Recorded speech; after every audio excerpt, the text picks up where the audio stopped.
Hey guys, what's going on? My name is Khan, also known as Jedi Jester, and today we're back with a brand new tutorial. In my coaching experience this year, I have identified a certain failure in the attacks of my students, which has a huge impact on their capability to build up their attack. It's the way how they take their first touch and control the ball. In FIFA, the first touch dictates your attack. If you make the right decision, you will be able to move forward in the midfield or outmove the opponent in their own box to score a goal. For a better passing flow, you need good passing angles, and the faster you position your players in good angles, the more fluent your build-up becomes. Or if you see an open space to explore, you need to be able to turn towards there as soon as possible. So every single time after you initiate a pass and you're about to receive the ball with a player, I want you to focus on those two aspects.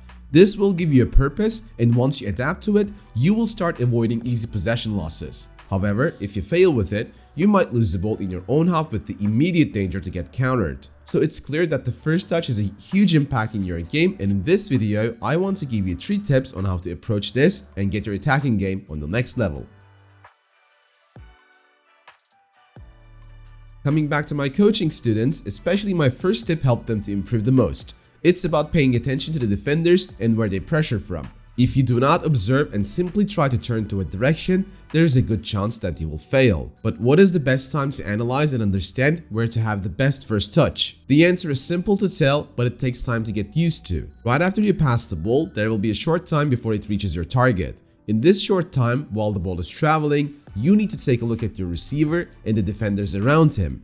Every single defender covers a certain direction, and you are never allowed to control the ball into those directions. If you do so, you will make it easier for them to get a touch on the ball. Instead, try to face away from them. If you observe well enough, you will find an open direction, and if you control the ball there, you won't lose the ball. Getting used to this idea is extremely important, but like I've said, it could take some time.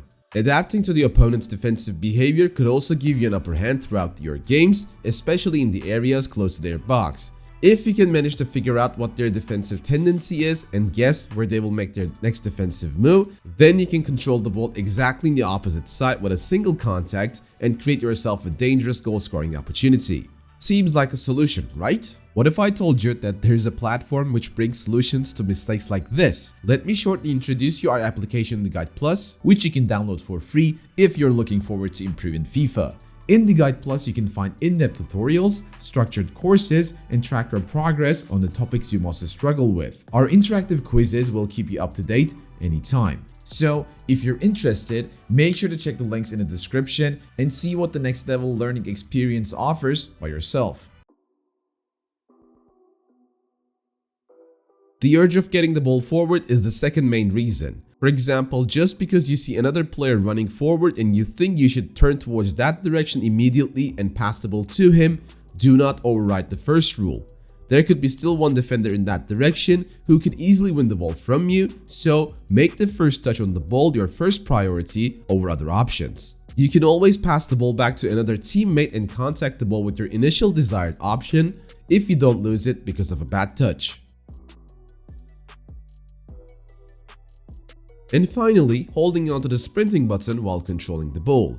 This forces your player to push the ball out of his feet in every single time. So that means you are going to have a very difficult time controlling the ball in another direction. To be able to get rid of this problem, simply let go of your R2, RT button just for a brief moment as your player is about to make a contact to the ball. You will realize the flexibility and the difference with your ball control if you're a player who normally tends to control the ball while sprinting. Of course, if you're about to receive the ball in an open area and have space in front of you, feel free to sprint, but other than that, I strongly advise against it. Get your fingers away from the sprinting button on the first touch. There are some useful tools I've implemented into my gameplay which could enhance your first touch on the ball. Those could be used in different purposes such as shielding, rapid direction change, or even acceleration. Let's start with the most simple one, the ball roll.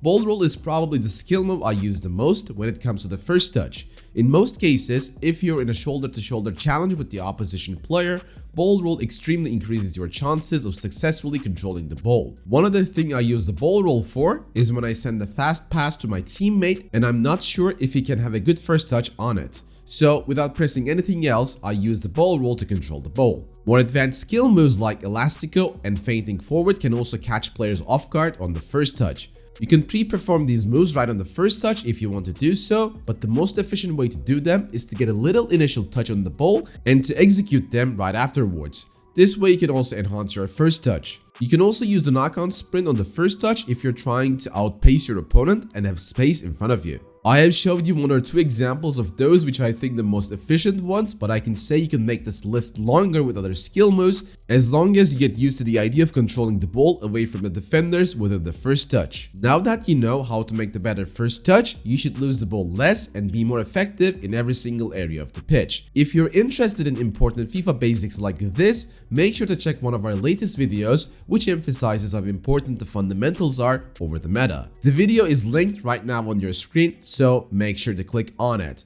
Hope you guys enjoyed this video. Until next one, take care and peace.